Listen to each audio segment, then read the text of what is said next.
Olá, você está no Conexão. Fluxo. Assim são chamados os pontos de venda e uso de crack. Mas o termo simples e curto não resume a complexidade que envolve o consumo e a dependência dessa substância.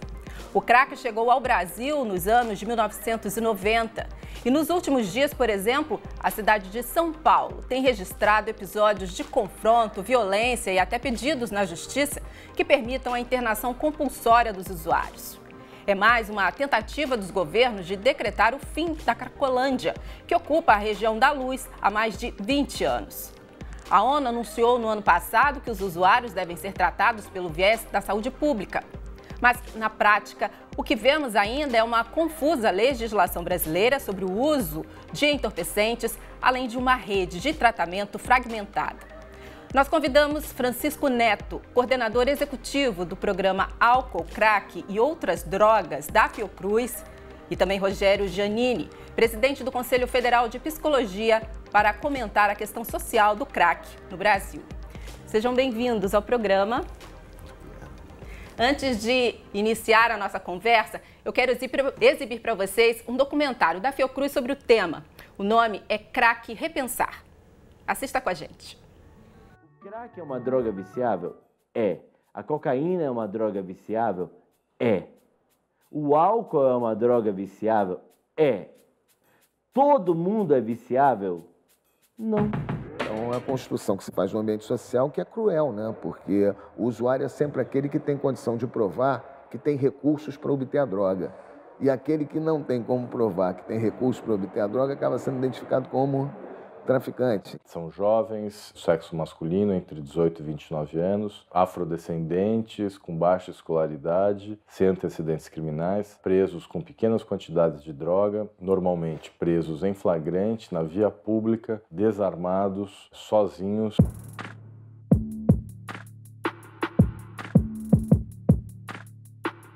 Essa produção discursiva que está presente nas campanhas de prevenção, que está presente no jornalismo, que está presente nos famigerados programas policiais, até que ponto essa produção discursiva ela não está produzindo um ambiente de autorização para a produção dessas mortes em série, para a produção da exclusão radical, para a produção da violação de direitos fundamentais? A sociedade não olha para mim como assim um cidadão, a sociedade olha para mim como um vagabundo.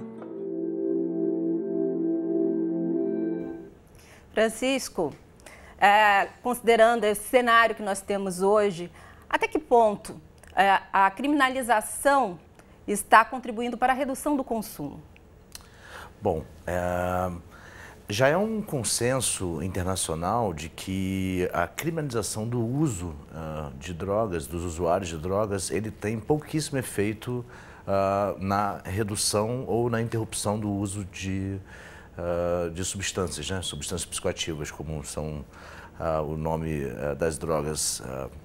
E o que a gente tem atualmente são alguns países que, de formas distintas, mudaram a sua legislação e não trabalham mais a partir da criminalização do uso de drogas. Então, alguns deles pressupõem um cuidado, alguns deles não pressupõem um cuidado, tem diferentes formas de se organizar, o Estado está mais presente em alguns e em outros o Estado está menos presente, mas não há nenhuma evidência que quando você descriminaliza, ou seja, você tira o elemento da criminalização, há um aumento do uso de drogas. Então, certamente não é através da criminalização que a gente tem que pensar uma política de cuidado para aqueles que precisam, que como foi dito no documentário, não são todos aqueles que fazem uso de drogas que têm, de fato, problemas com drogas. Mas aqueles que têm precisam de ajuda e não é através da criminalização o melhor caminho. O crack nem é a droga mais consumida no Brasil? Não, certamente segundo não. dados. Na verdade, a droga mais consumida no Brasil e em todo o mundo ocidental é o álcool, né? O álcool é uma droga lícita, porém, não por isso menos potencialmente danosa que outras substâncias, né? Depois do álcool nós temos o tabaco, que também não deixa de ser uma droga, e depois a maconha, e depois a cocaína inalada, e depois disso aí pode ver o crack ou outra substância, dependendo do local, né? do local que a gente está falando. Rogério, falando em crack, o usuário ele se torna dependente simplesmente pelo excesso, claro, da droga, ou fatores psicológicos, por exemplo, também podem estar envolvidos nessa dependência? Acho que na nossa visão, primeiro que não existe é até bom você colocar isso, não existe o drogado, né? Assim, existe uma situação, né, de algum uso de alguma substância, que pode ser muitas substâncias, né? Inclusive nesse ranking, né, o crack nem é se ventilou muita coisa sobre o crack, né? Que ela viciaria no primeiro contato, quase como algumas lendas que depois as pesquisas foram desfazendo esse tipo de lenda, né? Mas, evidentemente, em situações de uso, sempre são multidimensionadas, né? Inclusive, a chamada escolha por uma droga ou outra, ela nunca é uma escolha do sujeito, falar, eu quero fumar tal crack, eu quero fumar maconha.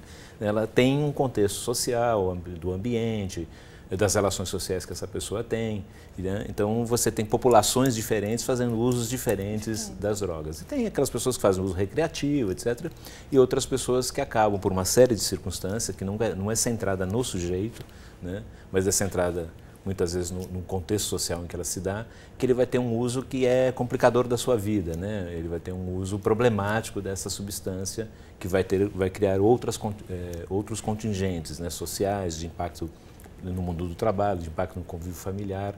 Então, está associado muita coisa no uso da droga. Não é a droga vai ter esta consequência, né? Porque se fosse verdade, todo mundo que usa cocaína teria o mesmo comportamento. Todo mundo que usa maconha teria o mesmo comportamento. E acho que... Cada caso é um caso. E tirando o véu dessa coisa da sociedade, às vezes até de uma certa hipocrisia, a gente conhece as pessoas que fazem uso de drogas, enfim, a gente sabe que nem todo mundo se comporta do mesmo jeito por causa da droga, né? Então, tem outros fatores que estão colocados nisso. Agora, a opinião de vocês quanto à criminalização do dependente e a repressão, de que maneira isso acaba agindo de maneira contrária, né? Indo contra a questão do vamos cuidar, vamos tratar. O início do vídeo, eu queria... Pode até afastar o usuário dessa possibilidade. Eu acho que primeiro assim, o início do vídeo até coloca uma coisa que na verdade no Brasil tem uma lei de drogas que acabou tendo um efeito muito perverso, não só porque criminaliza o usuário, mas mesmo criminalizar o traficante, né? Que são a questão das quantidades e do uso. Brilhantemente a pessoa diz assim, eu preciso comprovar que tenho dinheiro para ter aquela droga, senão eu seria considerado um traficante. E em algumas situações, essas fronteiras são muito difíceis de você estabelecer. Então, mesmo a condenação do traficante, essa coisa, ela precisa ser repensada, porque o efeito principal que teve nesses últimos anos foi o aumento gigantesco do encarceramento de uma população que tem cor, raça e local Sim. de moradia e renda, né? Nós estamos falando dos mais pobres, das pessoas de perfil é definido, né? O perfil é definido. E muitas vezes o Brasil acaba tendo hoje entre a segunda ou terceira maior população carcerária. A gente nem sabe o número de pessoas presas. Isso quem disse foi a ministra Carmen Lúcia, não é eu que estou falando disso. Não se sabe nem o número de pessoas presas e uma quantidade enorme de pessoas presas por tráfico, cujo único testemunho né, a única investigação que foi feita foi o flagrante e o testemunho é do único policial da dupla de policial que fez aquela prisão. Então, todo esse debate da droga e da forma como ele está sendo colocado, ele tem gerado muito mais problemas para a sociedade do que soluções. Acho que a gente precisa ter coragem de repensar essas coisas. Vou trazer informações para a gente. Em 2011, o governo federal lançou o programa Crack é Possível Vencer, com o objetivo de combater e reduzir a violência e também o consumo da droga. Na prática, a proposta não chegou a ser totalmente implementada em cidades com mais de 200 mil habitantes, como Porto Alegre. O Rio Grande do Sul, inclusive, anunciou que o programa não está mais em vigor. Pergunto a vocês, pode ser Francisco, um programa aparentemente completo, porém que não pegou. Onde está a dificuldade, né, de encontrar uma forma para tratar esses dependentes? Porque a característica é a mesma para todos. Ou pode ser que não, pode depender de região para região? São vários temas aí bem complexos, né, que a gente tem que entender para poder pensar a questão do cuidado, né, em relação ao usuário, né. O programa Crack, ele teve diferentes fases, momentos, e obviamente todas as circunstâncias aí mais de conjunturas políticas nacionais alteram também como foi ocorrendo as coisas. Agora, o que a gente tem já definido, e é um trabalho que vem sendo já construída há mais de uma década é a definição de uma rede de atenção psicossocial, né? No âmbito do Sistema Único de Saúde, do SUS, e, obviamente, como a maioria dos dispositivos que a gente tem espaço para melhorias e tem espaço para ampliação, e é muito necessária, né, a ampliação e melhoria. Mas nos parece, e isso é a opinião de muitas pessoas que eu converso, que têm um conhecimento bastante amplo sobre esse tema, que são através do fortalecimento dos dispositivos da rede de atenção psicossocial que a gente tem um caminho para poder pensar a questão do cuidado. Particularmente, uma das coisas, né, que, em contraponto a isso que de alguma forma é colocado como solução agora lá em São Paulo, né, uma coisa que nos parece ter muito pouca possibilidade de gerar qualquer resolutividade em terminar aquela cena, aquela situação da Cracolândia. Pode, no máximo, talvez mover as pessoas de um espaço para outro, mas certamente a capacidade de acabar com aquele problema é muito pequena. Internações compulsórias não são eficazes, isso é uma literatura internacional que mostra isso, não há comprovação de eficácia de internação compulsória, e o que existe, na verdade, é um trabalho de cuidado integrado, intersetorial, que junte setores da saúde, setores da assistência social, uma segurança que de fato entenda quais são as demandas e problemas dessa população, que já é uma população muito vulnerável e que sofre diversos efeitos e violação de direitos, né?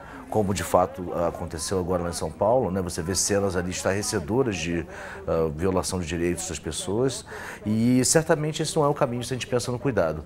A gente tem que entender que a questão do uso de crack, como colocado pelo Rogério, não está colocada isoladamente. Essas pessoas que estão nessas cenas de uso são pessoas que estão numa situação de pobreza extrema, com uma quebra de laços sociais muitas vezes muito grande, familiares e sociais, com problemas aí de justiça, problemas psicossociais. Então, assim, não é a questão do crack sozinho. O crack sozinho não é o único problema dessas pessoas. Agora, Rogério, existe o usuário que ele não quer ajuda. Nesse caso, como alcançar, como levar uma oportunidade para esse cidadão? A perspectiva da atenção é da singularização de cada um dos sujeitos, né? Assim, não é possível trabalhar em massa, né? Como se todo mundo fosse assim ou todo mundo fosse assado. É claro que, como em qualquer dimensão da vida, as pessoas fazem, têm uma postura frente à vida, fazem um conjunto de escolhas. Isso em todas as áreas da vida, né? A gente podia dizer assim, tem mulheres ou homens que vivem felizes no seu casamento e não querem resolver.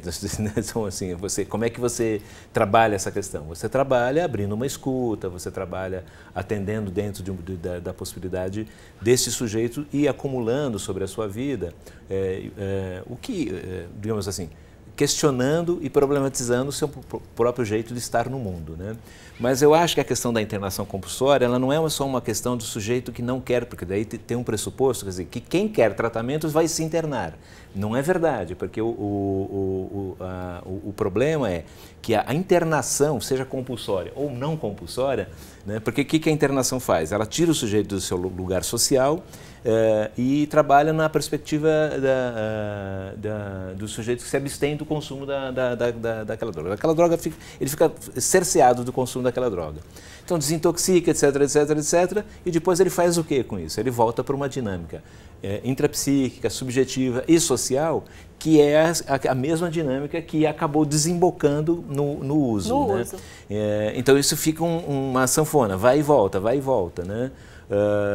Então, é essa a perspectiva que a gente tem combatido. É claro que eu, como psicólogo, nós estamos dois psicólogos aqui conversando, por coincidência, né? Não era proposital isso, mas a gente sabe que no setting individualizado, etc, etc, você vai percebendo na história de vida, etc, componentes que permitam, digamos, o sujeito a encontrar forças para fazer as mudanças que, de alguma forma, ele deseja, né? Mas a ideia não é que todo mundo que vai desejar o tratamento vai desejar ser internado. Né? Tratamento não é igual a internação. Né? O tratamento que você tem para a questão de problemas nas drogas não é a única ou até a primeira solução você trabalhar com a internação. Tanto que a gente utiliza a expressão muito mais do cuidado com esses sujeitos do que o tratamento, né? Porque o próprio tratamento é já colocar o sujeito na situação de que tem uma doença. né? E os usos, né, da droga não são necessariamente uma doença quando você considera estritamente o conceito de doença. Até porque senão a gente teria que internar muita gente no Brasil, né? Acho que a gente precisa vencer esse véu, né? Assim, dependendo da classe social, o impacto do uso de droga é muito diferenciado. Além das drogas lícitas, a gente está falando assim, o álcool é um grande problema de saúde pública, né? E as pessoas ficam tomando uma cerveja, etc, etc, e ninguém propõe um CAPS de lata, como foi proposto em São Paulo, com uma equipe de psiquiatra, internando compulsoriamente as pessoas que estão tomando cerveja, né? O Francisco falou agora há pouco da opção dos CAPS, né? E as comunidades terapêuticas, quais são as críticas de vocês em relação? Piauí, por exemplo, assinou um convênio agora, enfim, para abrir mais 22 unidades dessas, né, comunidades terapêuticas. Não são a melhor opção, na sua opinião? Longe de ser isso. Assim, o Conselho Federal, inclusive em 2011, fez uma inspeção nacional de direitos humanos em comunidades terapêuticas. E tem um relatório publicado sobre isso. E é gravíssimo o que acontece nas comunidades terapêuticas, né? Eu acho que isso é uma coisa. O estado da coisa, o estado da arte das comunidades terapêuticas, né? São lugares que não são, a gente costuma dizer que nem são comunidades, né? Porque no sentido, o uso de comunidade terapêutica é um uso que na Europa existiram algumas experiências assim de grupos que se auto-organizavam, se autogestionavam, né, fazia a sua autogestão e tinha esse elemento que estar em comunidade que era terapêutico, por isso que a ideia de comunidade terapêutica. As comunidades terapêuticas no Brasil, na verdade, são herdeiras daquelas chamadas clínicas psiquiátricas, clínicas de internação, ela não tem vinculação. E ela foi, infelizmente, ela foi apropriada por grupos religiosos, de várias matizes, né? Evangélicos, católicos, enfim, de outras denominações.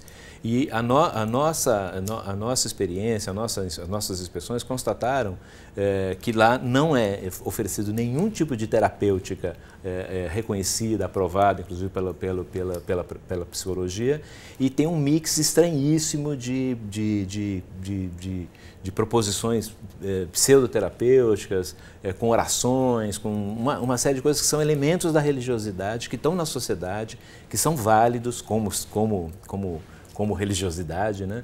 E que não precisa do Estado e a saúde pública se valer dessas comunidades para enfrentar a questão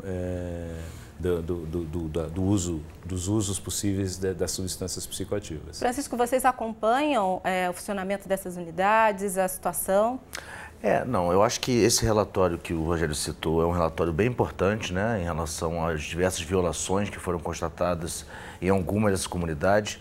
Eu acho que tem que trazer aqui um pouco um exemplo, né, assim, se há uma pessoa que religiosa, né, e é evangélica praticante, por exemplo, né, e vem a ter um problema de drogas e ela deseja ir para uma comunidade, ela tem acordo com aquela prática religiosa, eu não vejo necessariamente nenhum problema que exista uma comunidade que seja religiosa, que ela compartilhe daquela fé, né, daquela crença, e ela venha usar. O problema é que isso é uma coisa, outra coisa é uma política pública.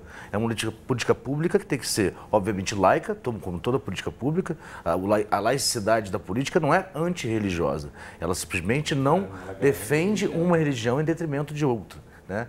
E a gente pensar, mesmo comunidades terapêuticas que não são instituições religiosas, né, elas têm práticas que elas assumem, né, práticas laborais, de laboroterapia e de várias práticas ali, algumas delas de fato têm punições que envolvem, não dá para dizer que são todas, né, certamente a gente não... são muitas comunidades terapêuticas presentes no Brasil.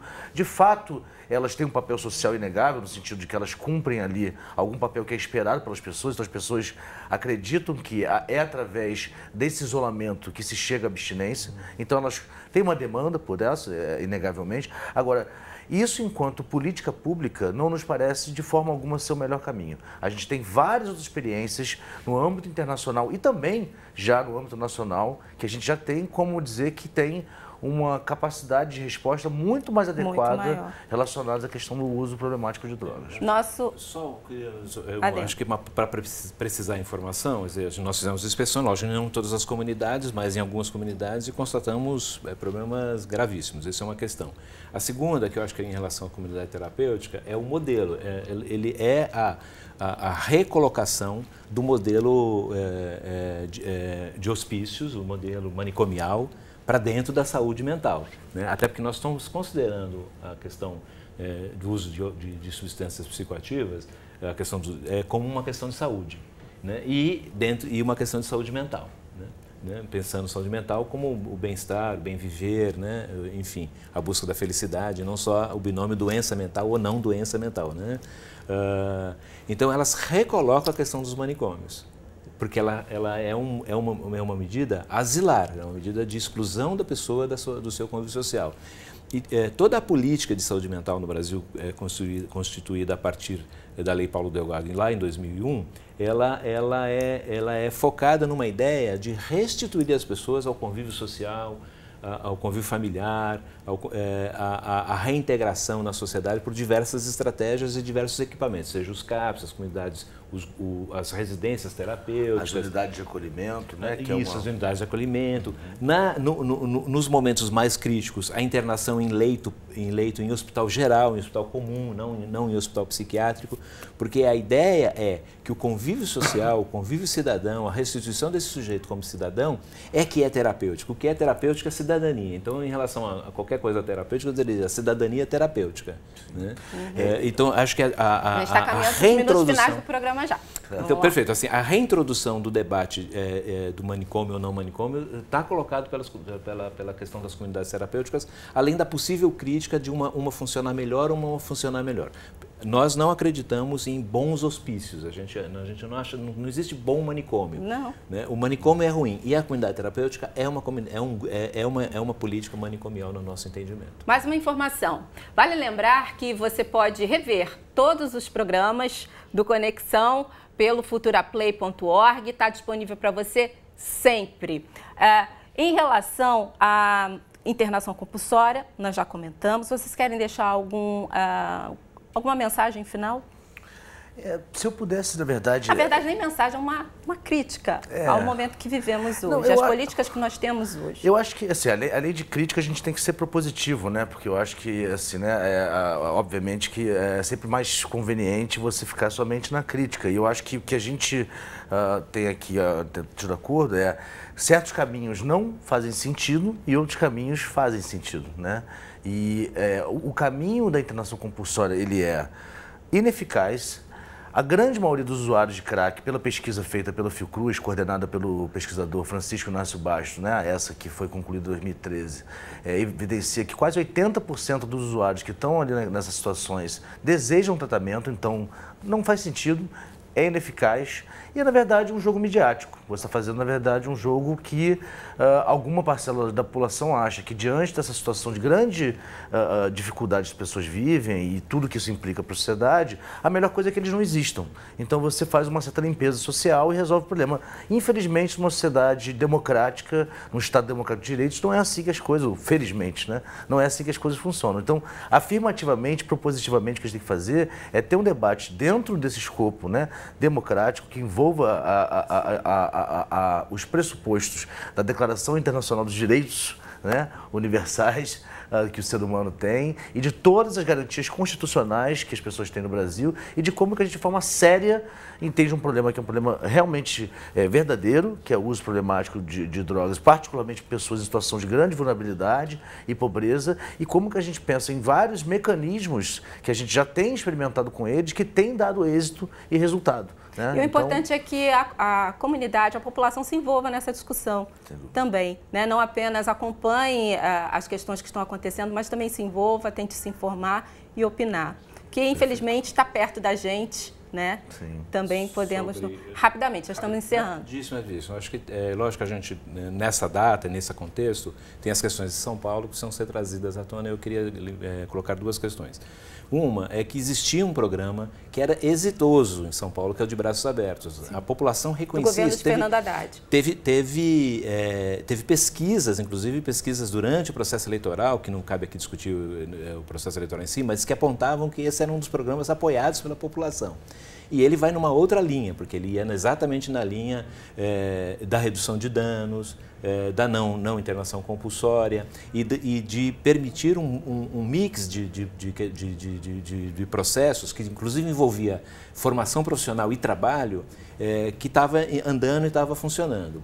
O que nós vimos em São Paulo, infelizmente, acho que aí o Conselho tirou nota sobre isso, as pessoas depois podem procurar no site do Conselho de Psicologia, é um veemente protesto sobre, não só porque mudou uma política, mas porque ela vai na contramão daquilo que já estava funcionando e ela desconsidera as pessoas e tratam as pessoas como pessoas que têm que ser retiradas. Então, a internação compulsória, mais do que o debate teórico, lá é o seguinte, a gente interna para tirar essas pessoas do local e há denúncias sobre qual seria o destino disso. Né? Tá aí esse modelo, então, mais um para debatermos e avaliarmos, considerarmos. Tá. Muito obrigada pela presença de vocês aqui no Conexão. Até uma próxima. Muito obrigado. A você de casa também, obrigada pela companhia. Um abraço. Tchau.